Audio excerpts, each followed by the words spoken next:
Welcome back to Writers Wednesday. Today we have another book review, and we are going to be reviewing Brandon Sanderson's Elantris. Now, as always, book reviews on the channel are going to be spoiler-free reviews. If you want to go check out the Storytellers Guild, I have a spoiler review discussion and get into all the details here. So let's just get into this. Brandon Sanderson, the fantasy legend, really. I know obviously there's Martin and there's Tolkien and stuff like that, but Sanderson is up there in his world building, in just his accolades. And so going into this book, I was very excited. It was an active choice of mine to choose the first book that he ever released to be the first book I ever read of his, because I kind of get a kick out of that. I really like seeing kind of an author's journey or a studio's journey or whatever journey. And so I wanted to sit down and start with the first book he ever published and then go forward from there. So don't worry, Way of Kings, Mistborn, all the good stuff will be coming. But Elantris came out in 2006, I believe, and it was a very interesting book. It was different. Like I said, this is the first Sanderson book I ever read, and I have to say that it was just a doozy. Like, that sounds stupid, but it was a doozy. And I suppose anybody who's read Sanderson now is like, duh, that's all. But I didn't know that. So even just in the sheer length alone, I was like, wow, this is a crazy story, and it went everywhere. And I liked that. I think the writing skill and the talent that was showcased in this book, which apparently people think is one of his worst books, which encourages me then, because I still really enjoyed it. The talent that was showcased in this book was incredible. The ability to kind of forge this plot, to have three different perspectives, because there's three different perspectives in the book, to follow each and every one of them, kind of have like three different stories weaving together with this intricate timeline and politics and religion and magic and all these like crazy things in history and exposition, and setting up these things, and to be able to take that, A, to come up with it, and then B, to weave it together, and this blew my mind.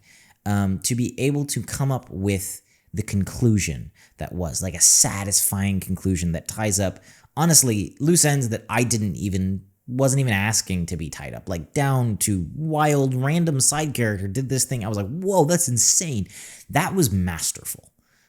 It was so cathartic of a reading experience to sit there and go, wow, I went through this whole thing. Some of it was good, some of it wasn't good. Maybe it even dragged on a little bit pace-wise, but then it paid off. So just to start with, I'm very impressed with Sanderson, plot-wise, kind of story structure-wise, and excited to go from there.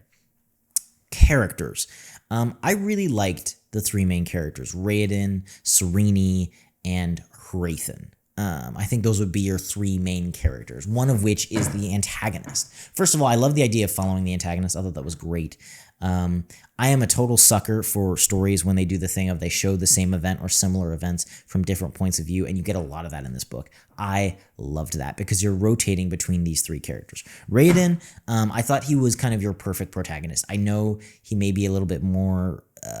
not to get too into it, but a little bit more of your like Captain America vanilla guy as far as character change or just even quirks or different stuff like that.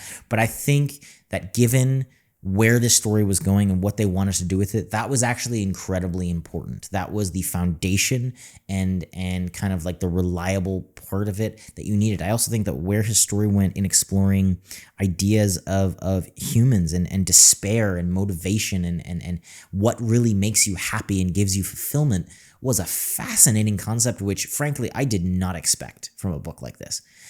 Sarene, I thought was a very good female character. It's very hard to do female characters right. Well, I don't know if it's very hard to do female characters right. I know a lot of people don't do female characters right, and especially a lot of men don't do female characters right. Cue every meme about women's boobs in writing ever.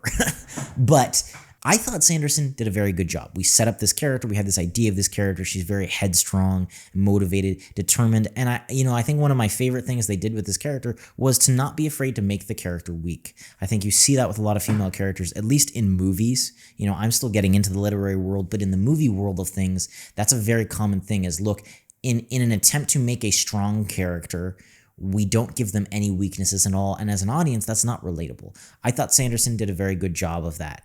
Whether kind of like saying it in the book or not, there were definitely times or moments where she was interacting or going through things where you're going like, dude, that's a dumb move. And he let her suffer the consequences for it, or let it not go as well as it should have because she was rash or harsh or lacked the finesse to work a certain situation. I really appreciated that. The villain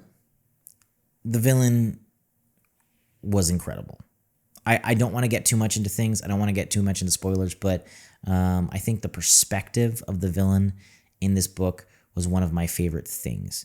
I think following a villain is a fascinating thing to do in a book, and I thought Sanderson did it masterfully.